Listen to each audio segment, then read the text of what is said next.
Vamos a continuar con esta manipulación o el uso de esta función de la regresión logística para clasificar datos. Ya vimos ayer que, o la sesión anterior, lo que vimos fue que la sigmoide lo que hace es, la regresión logística lo que va a hacer, a diferencia de la regresión lineal, en una teníamos la predicción es que justo no es predicción, la predicción es justo un subproducto de nuestra interpretación. Es decir, mientras la historia siga siendo la misma de los datos, pues podemos asumir que mi modelo, como modela los datos, como está modelando los datos, porque ya vimos que tiene un error chiquito, pues podemos asumir que así se van a seguir comportando y de ahí lo trasladamos a que sea una predicción. Bueno, en este caso, eso sirve muy bien para tendencias de datos, ¿no? En este caso que teníamos dos tipos de puntos, o lo que vimos ayer es que teníamos más de un tipo de punto, pues el uso que le vamos a dar a la regresión logística es la de clasificar datos. Muy bien. Entonces, para eso primero necesitamos entender cómo va a funcionar la sigmoide. Miren, aquí tengo una serie de puntitos. Ahí se ven. Van desde el 1 hasta el 5 que tienen una etiqueta de X y que no me sirvió pues, pero al final los podemos ver ahí en la pantalla como especiales o apartados de los que tienen la O, ¿no? La O va a ser un círculo y son estos. Entonces, déjenme quitar ese graficado. Y ahorita vamos a ver justo la sigmoide. ¿Qué es lo que hace la sigmoide? Pues aquí está la función sigmoide, ¿no? Eh, Aquí pueden ver que lo que tenemos es una función que va desde 0 hasta 1. Qué interesante. A ver un segundo. Bueno, mi Python está haciendo cosas raras. Ahorita les cuento. Vean, la sigmoide va del 0 a 1 y cruza, cambia de concavidad en el punto 5. Bien, ahora, vamos a poner estos puntos aquí, ¿no? Los primeros 5 puntos están en el 0 y los siguientes 5 puntos debieron haber salido un poquito arriba y de hecho, ahorita lo van a ver. Eh, Al graficarlos me quedan así, ¿no? Esto está, miren, cambió la escala, no entiendo por qué. No entiendo por qué está pasando esto. Lo importante es que aquí están los 5 puntos que quiero graficar y aquí están los otros 5 puntos que les toca la clasificación. Que no sé qué clasificación les toca porque es punto uno, pero mi punto es que quisiera separarlos y decir que estos puntitos están deberían estar clasificados como uno, ¿no? A ver, creo que aquí, así.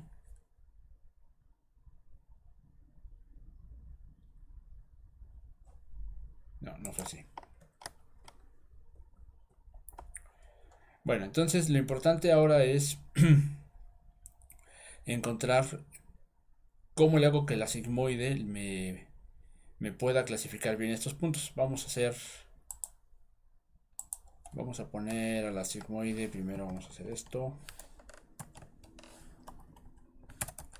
Más 7 por 5, por 2. Uy, ni siquiera se ve. Ah, pero es que no se ve porque no era graficado.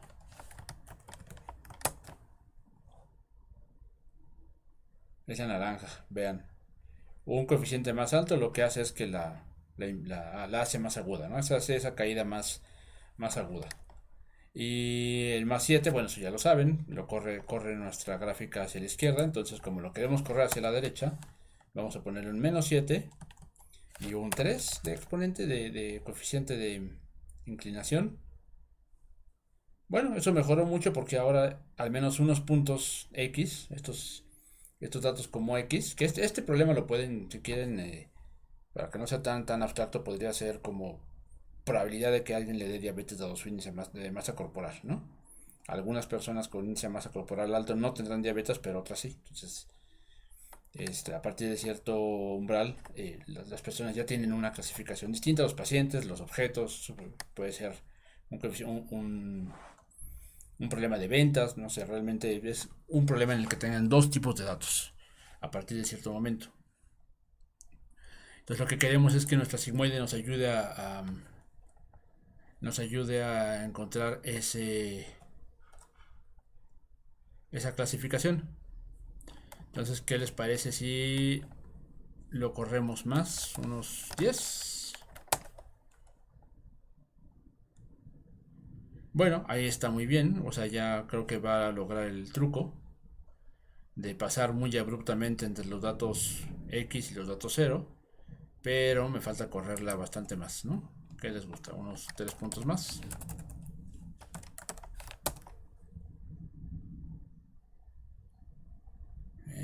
No, me faltó bastante.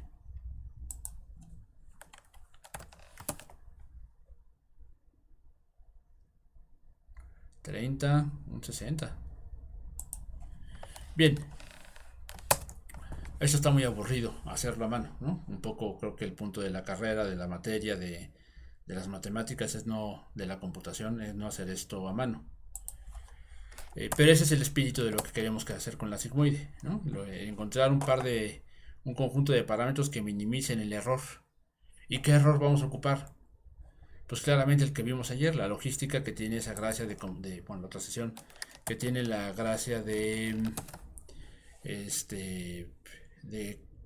darme un índice de error, ¿no? Entre un par de datos. Entre datos clasificados de dos maneras. Los que están clasificados correctamente tienen un error bajito. Los que están clasificados incorrectamente es un valor negativo muy alto, ¿no? Es esta función, la regresión, la del logaritmo. Vean, entonces voy a ocupar esta función de error con estos puntos. Ahora estos van a ser mis puntos en este caso, ¿no? ¿Qué es lo que busca el problema el aprendizaje automatizado? Lo que vamos a utilizar es como base de conocimiento, como conjunto de entrenamiento, ya de forma particular, vamos a ocupar estos datos, los amarillos y los morados. Lo que queremos es que para cuando yo tenga datos nuevos, como pueden ver, bueno, no sé si se nota mucho la X, a ver, creo que aquí lo puedo cambiar. Bueno, esos conjuntos de puntos lo hice con MakeBlobs de sklearn. Tiene una biblioteca que hace puntos, conózcanlas, se llama sklearn Datasets. Y aquí le especifico los parámetros para hacer las nubes. Después acuérdense que vamos a dividir, ¿no? En entrenamiento y aprendizaje. Y eso también hay otra función en sklearn que ya lo divide automáticamente, aunque ustedes podrían hacer la suya, ¿no? Déjenme cambiar esto a 8.8, creo que está más pequeño. Y vamos a poner, en vez de una X, vamos a poner un triángulo. Espero que funcione. No.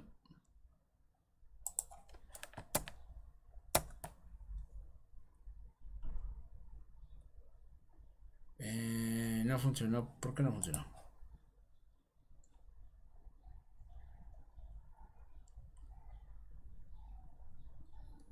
Square o triangle square C. ¿Funcionará una C? No funciona una C. ¿Qué marcadores hay? No me dice aquí.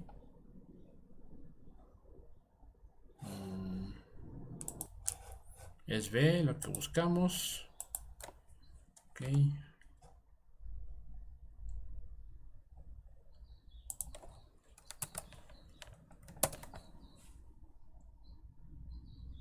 Creo que ya se ve mejor, ¿no? Aquí está el triangulito. Es decir, si ustedes tuvieran este dato nuevo, size 100, size 200, vamos a copiar esto en los dos.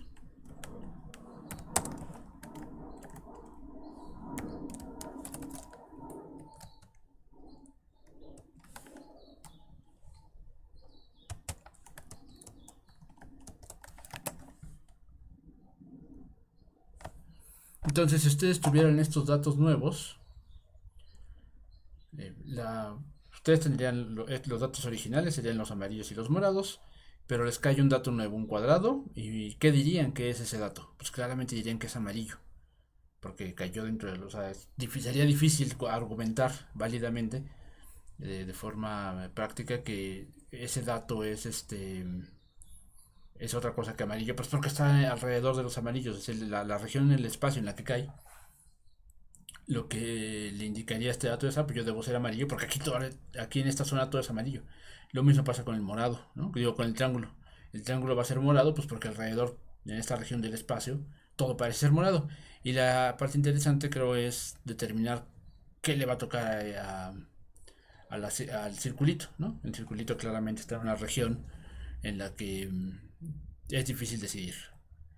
Bueno, como no vamos a estar modificando, y aparte aquí tomen en cuenta que no tenemos más datos en la frontera, siempre es bueno tener más datos, eso es claro.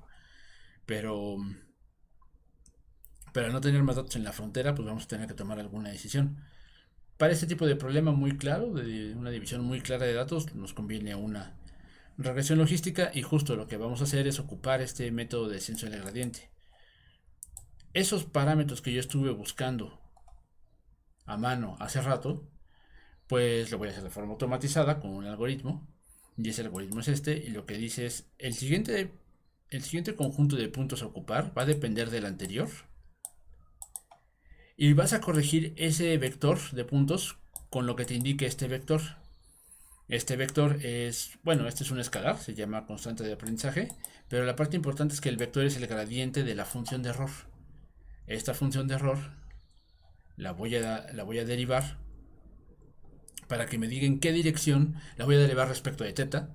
¿Por qué respecto de teta? Pues porque si se fijan, aquí, bueno, por una mala decisión, aquí yo le puse beta,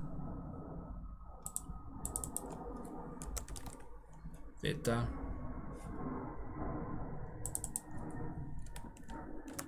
zeta.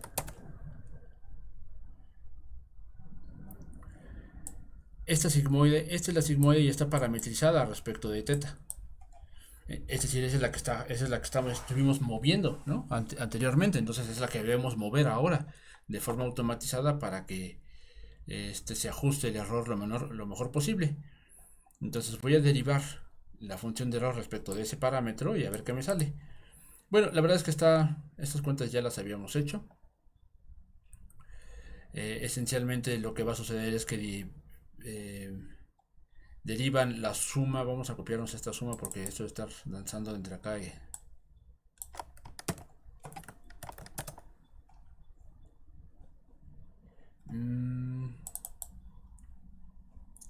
un segundo.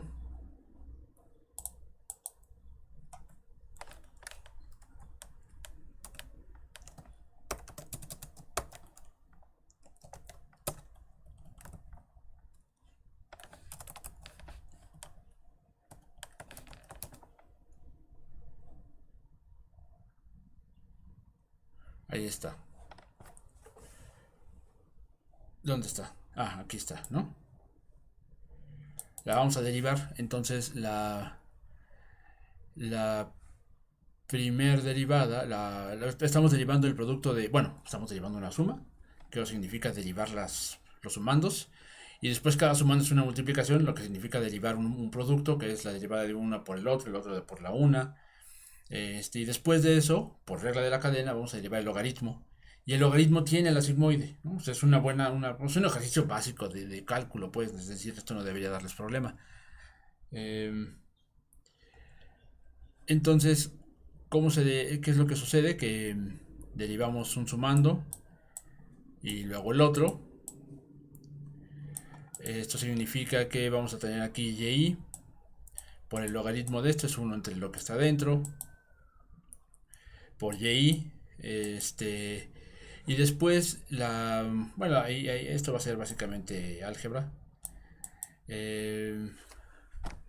La parte importante aquí es que vamos a derivar el interior de la sigmoide. La sigmoide tiene una derivada muy elegante, muy práctica, que es la sigmoide por 1 menos la sigmoide. Es precisamente este producto. Y una vez que derivemos eso, si recuerdan, esta teta está multiplicando al vector x.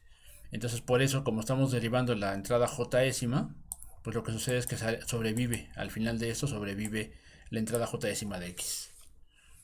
Muy bien, después de eso hacen esta derivada en la que también por regla de la cadena va a salir este signo menos. Y lo que sigue es simplemente aritmética. Aquí pueden ver que lo que vamos a hacer es, se nos va la sigmoide aquí y se nos va 1 menos el sigmoide acá, que eso salió directo de la derivada. Factorizamos el menos y después de hacer, o sea, al desarrollar el interior de estos, nos va a quedar esta operación ya muy cómoda, que ya es bastante interpretable, de no ser por el menos afuera, que es lo único que sigue en el siguiente paso. Aquí, si se fijan, lo que estoy haciendo es restarle a lo que la y es lo que debería obtener, y la sigma es lo que obtuve en mi modelo, con la teta, ¿no? Con la teta que le di a probar, con la que estoy probando. Entonces lo que sucede es que obtenemos algún valor para el xy correspondiente a esta y esencialmente esto se puede entender como el error en el que incurre, ¿no? O sea, aquí debería haber tenido 1 y obtuve 0.5, o obtuve 0.3, o obtuve 0.9, ¿no? Algo muy cercano. Mientras más cercano a la y, el error será más chiquito. Y simplemente lo que me está diciendo esta función es, pues multiplícalo, o sea, el gradiente específico, la forma del gradiente para cada entrada es multiplícalo por la entrada xj décima. Así vamos a interpretar, eso es todo lo que hace el algoritmo de descenso del gradiente. Y eso es lo que vamos a hacer cuando hagamos redes de neuronas. Vamos a aplicar regla de la cadena para... Vamos a aplicar regla de la cadena a lo largo de las capas de la neurona, ¿no? Bien, esto, pues, denle pausa al video y pueden verlo. Normaliza, ¿qué es lo que estamos haciendo con normalizar? Si se fijan, estoy normalizando a x. Y de entrada estoy repitiendo una instrucción que aquí no tiene caso que esté aquí arriba, porque la vuelvo a hacer ahí abajo. Y eso era esta instrucción.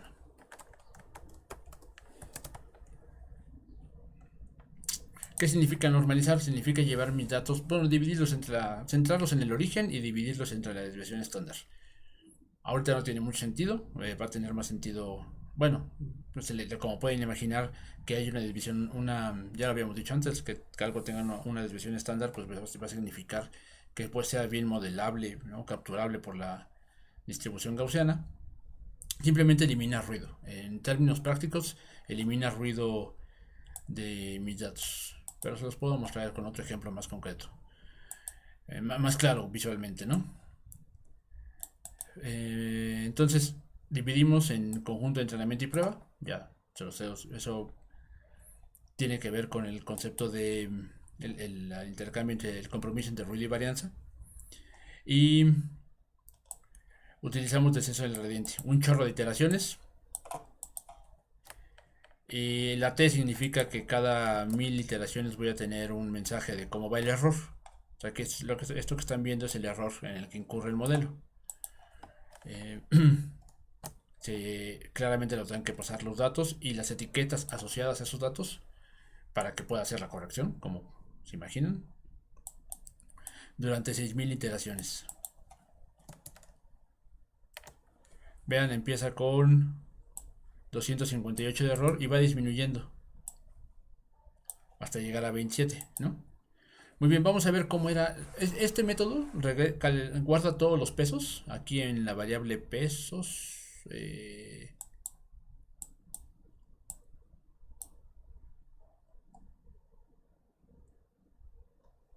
En la variable pesos, claro, estamos apilando los pesos, aquí está. Eso quiere decir que tenemos los pesos al inicio, cuando los datos eran muy malos. Por cierto, eso siempre empieza con algún peso aleatorio, ¿no? Como pueden ver aquí.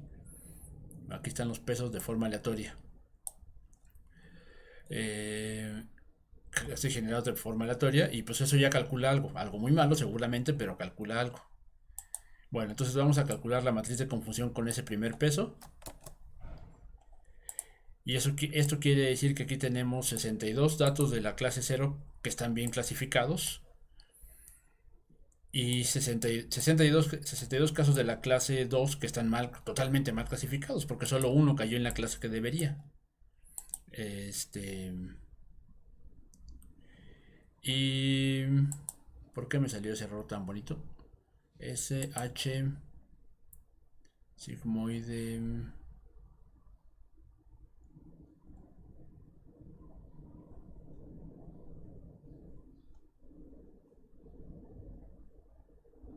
Error.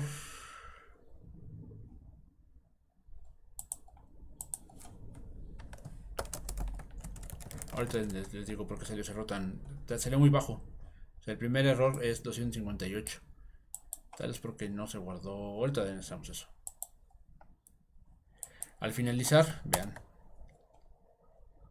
Justo el error es de 2. Sin fin, pues mucho más pequeño, pues. Y los datos bien clasificados, pues son ahora casi todos, ¿no?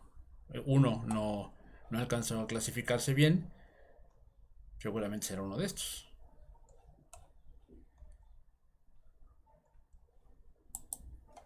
¿Cómo son esos pesos al inicio y al final? Pues son esos.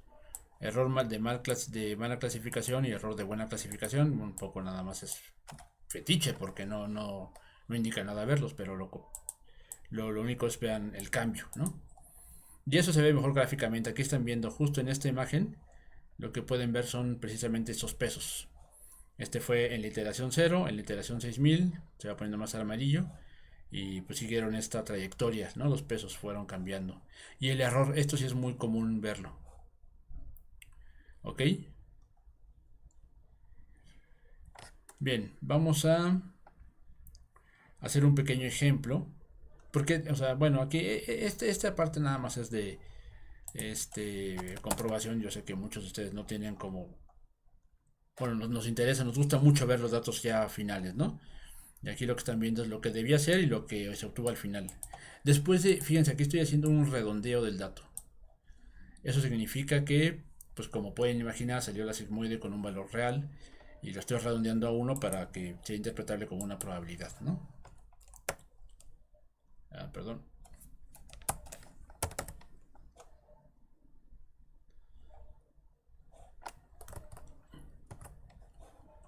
Muy bien, vamos a hacer otro ejemplo.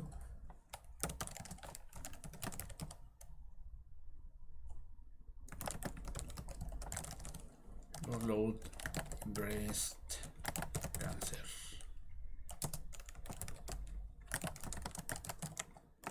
Load breast cancer.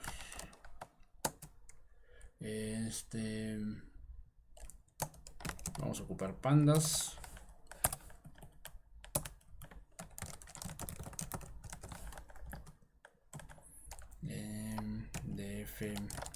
df.dataframe cancer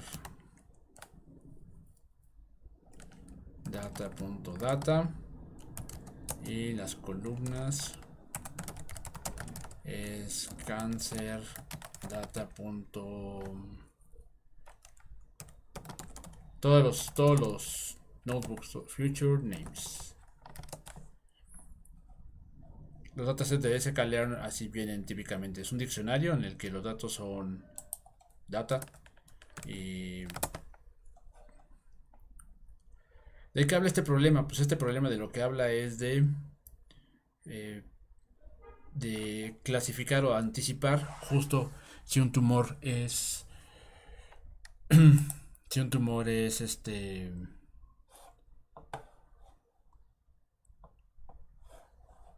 cancerígeno o no, ¿no? A partir de ciertos aspectos o variables físicas. Como el radio medio, la textura, bla, bla, bla. ¿Por qué nos gusta tanto ¿por qué nos gusta tanto utilizar regresión logística? Porque es particularmente interpretable. Eh, Vamos a separarlo. xtr, xtest, ytr, ytest es igual a 30 split.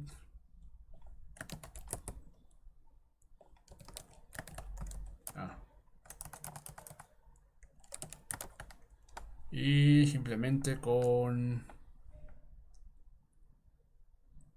df, bueno, no.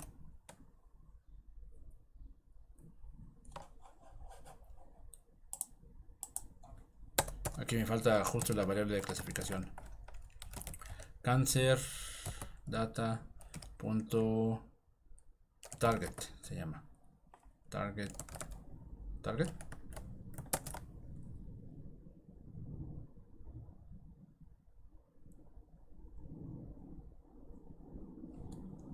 Ay, ¿por qué se tarda tanto? Ya.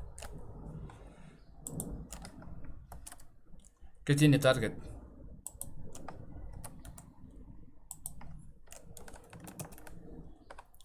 Justo tiene la primera entrada, el primer tumor no fue cancerígeno, el segundo tampoco, bla, bla, bla. Estos sí fueron, ¿no? Los últimos, bueno, que serán 20, del 20, 21 y 22, algo así. Si quieren verlo, pues podemos hacerlo así, df punto y igual con 1. Esos son vectores cancerígenos. Y esos no son vectores cancerígenos. ¿Qué característica, no? ¿Qué es lo importante dentro de ese conjunto de variables que recuperamos? ¿Qué es lo importante que haga o no haga cancerígeno el tumor? ¿No? O sea, lo que queremos es decidir, ¿no? Bien. Entonces, para eso, pues podemos ocupar la regresión logística. Luego les muestro ese dataset de círculos. Muy bien.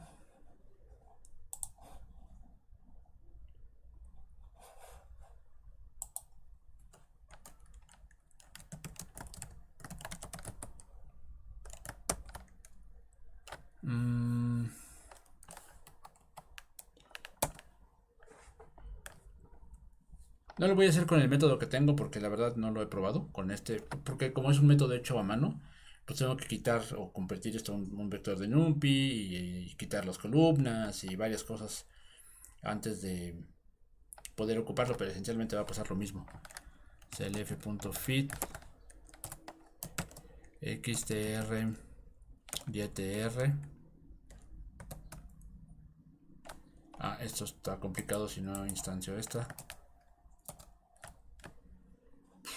Sí, esto es porque aquí me falta y.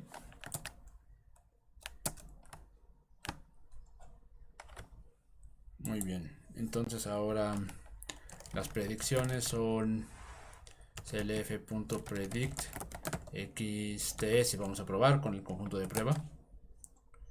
¿Y cómo se ven las predicciones? Se ven así.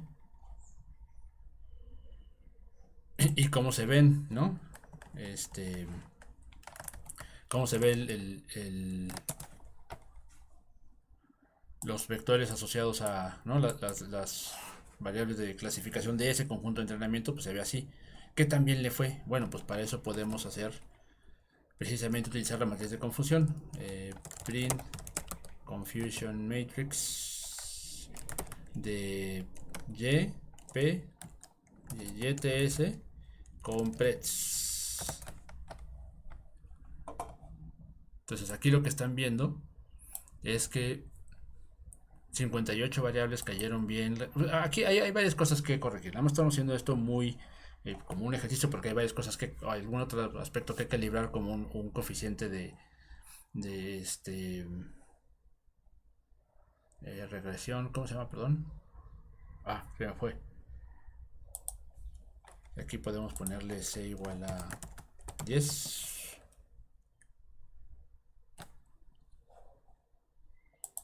Se llama.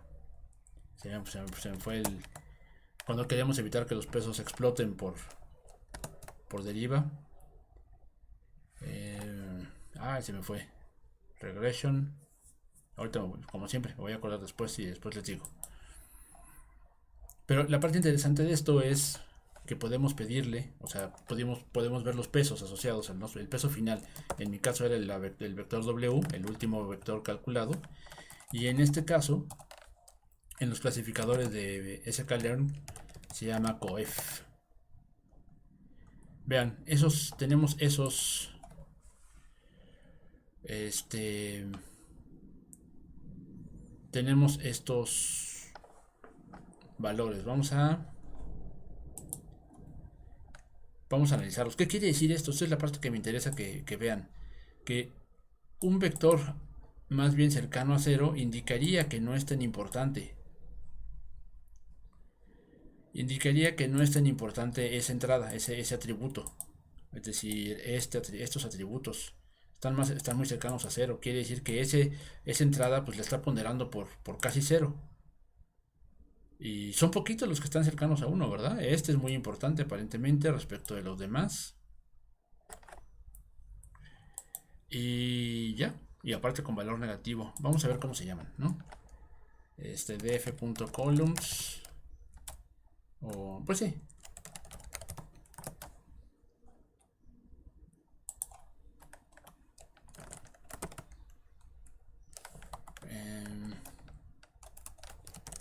For columna, valor in zip, clf.coef.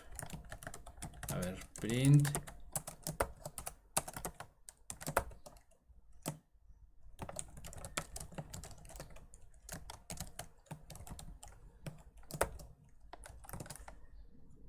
Odio cuando pasa esto, ya había... Ah, sí, esto es me falta aquí un 0.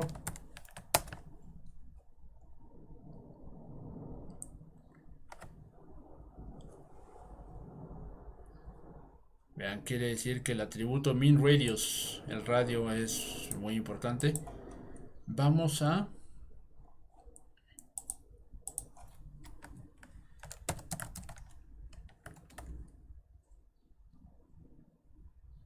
Vamos a hacer esto, x, y por x in zip df columns, clf_coef 0. Ay, perdón, se me fue un enter. Es el zip sorted aquí igual lambda x de que los ordene, ¿no? Vamos a ordenarlos. Esto me pasó por trabancado. Sorted. A ver, esto sí funciona, ¿no?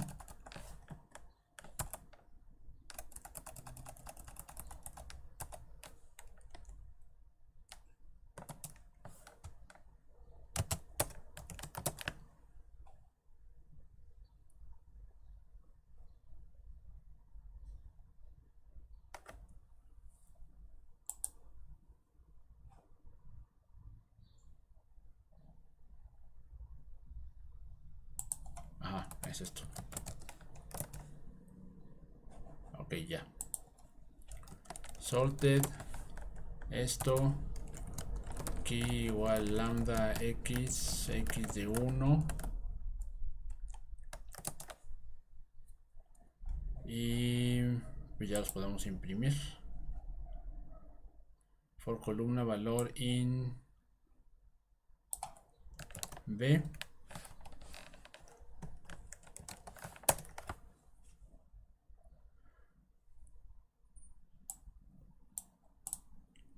Atributo words concavity. Estos son importantes en sentido negativo. Estos son words radius, mean radius, texture. Y pues yo empezaría a desconfiar desde acá. Es decir, lo que quiero decir aquí es que no todos estos atributos parecían ser particularmente importantes para la decisión. Bueno, ese tipo de análisis lo podemos hacer más adelante. Significaría desmenuzar un poco más el, este, el proceso de analizar un conjunto de datos. Podríamos reducir dimensión, es algo que quiero que veamos. Pero lo importante es que ya lo que hicimos es clasificar, ¿no? Utilizamos a a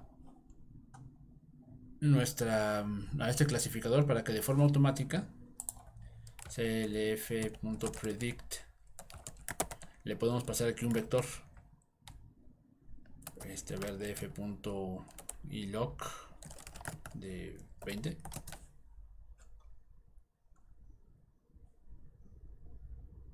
reshape menos 1, 1. Siempre me pasa lo mismo.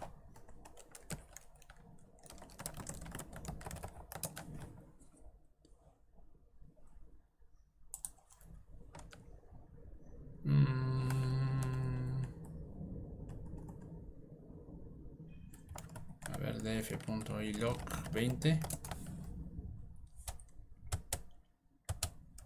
punto tu array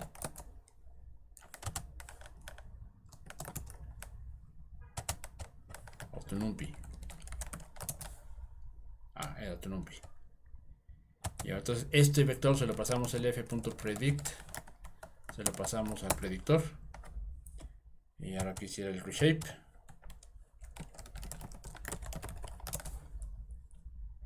Diablos.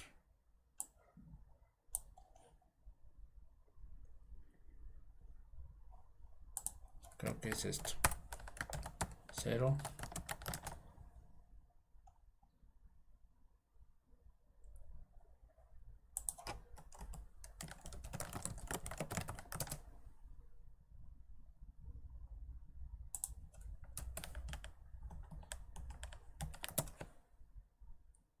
A ver, déjenme ver esto con calma.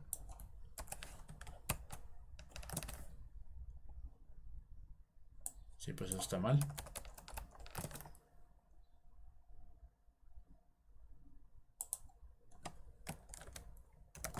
Hay que pasarlo como vector columna, creo. Ahora sí, clf.predict. Oh, diablos.